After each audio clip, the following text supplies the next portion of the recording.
Irene Kunamwene, who's comes from Namibia.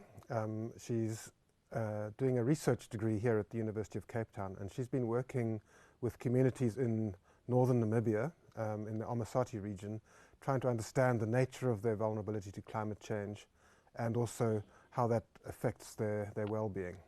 So Irene, welcome. I think it'd be useful to get a picture of what a typical household in northern Namibia is like in Omasati region. So perhaps you could start just by describing such a household. Okay, thank you, Mark. A typical household in the Omasati region will comprise of around 10 members, mainly school-going children, and elderly. Mostly young people have migrated to urban areas in search for job opportunities. Many households there are female-headed. This is because in the past, the males have migrated to urban areas in search for job opportunities. These communities practice what we call a mixed farming system. So they are crop producers. They produce crops such as pearl millet, sorghum, and many others. But that crop farming is complemented by livestock farming. So they are also livestock keepers. Okay. So some of the important things there, I guess, are one is that their livelihoods are very agriculturally based, although they may get what we call remittances, money coming in from family members who have moved away, that the sort of middle generation are largely missing, so it's children and old people, and that many households are female-headed, so the men are gone. Either some of them died from AIDS or something like that, and others just absent. That's interesting, because the last time I was in Namibia, the guy who was driving me around, he came from Rundu, which is near up in the north, and his father is actually living in South Africa on one of the mines, and he's never met his father, he told me. And he's in his 30s already, so it sounds like sort of a typical situation for many households in northern Namibia. It's very common, yes. Okay. So that sort of explains, what sort of the environment that we're working in there, the human social environment. So if one thinks about one of the things we're covering in this first lecture is sort of some of the development challenges that are facing many African countries. And I wondered if you could sort of describe briefly some of the sort of, if you like, the level of development that's been achieved in these households when one thinks in terms of something like the Sustainable Development Goals, for instance. These communities are very poor, so the levels of poverty are very high. You'll find that the majority of them are also food insecure.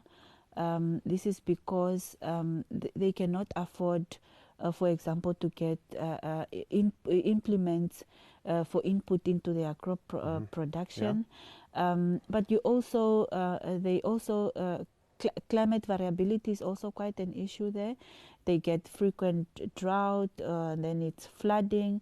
So that is quite a challenge. But also in terms of water, they use water mainly for household use and for their livestock, because their crop farming, their crop production is, they use a rain fed crop production system. Water is quite a scarce resource there. They need to walk very long distances in search for water, also for water for their livestock.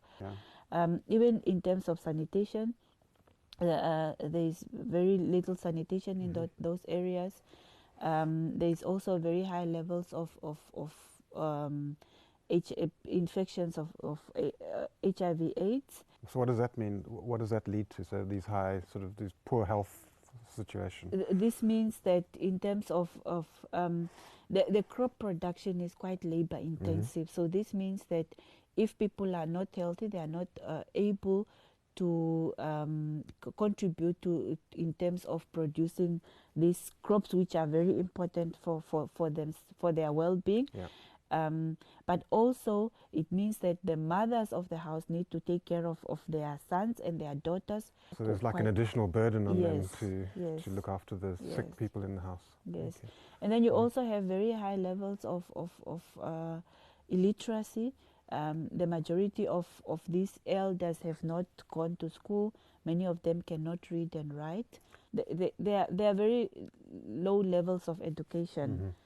So they're largely dependent on sort of traditional knowledge and practice. Is that so knowledge that they've inherited through word of mouth rather than being able to access Yes. New information, for instance? Yeah. Yes. Mm-hmm. If you think about the spectrum of people or households across Namibia, from urban to rural and from rich to poor,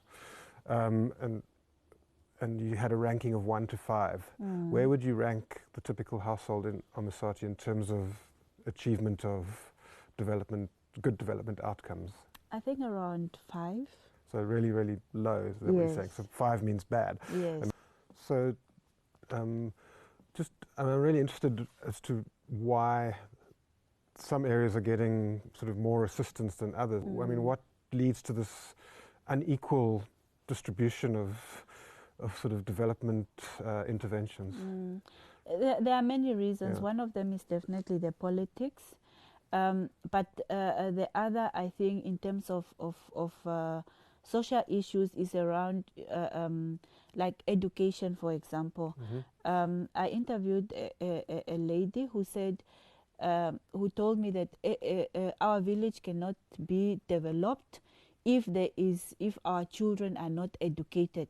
So they also believe that development has to come when their children are educated and their teachers and their nurses. Then at least they are able to contribute meaningfully to that village, and their village can develop. But it sounds like there's some fundamental underlying issues around that enable good development, which might be education. So some of these kids aren't getting to school for what? There's no schools there, or they're too busy trying to sort of support the family in their livelihood practices? So the schools are also quite far. You get like the primary schools that are close to the village, and once the kids have need to go to a secondary school, which is perhaps about 50 kilometers away, then it's difficult because they need to find also a place for them to stay. They cannot commute every day for that 50 kilometers. So the level of education, and I think also even for the elders, they just don't, many of them don't see the reasons why their children have to go to school. So we've got a good idea now of sort of the general situation of people in these in the area where you're working.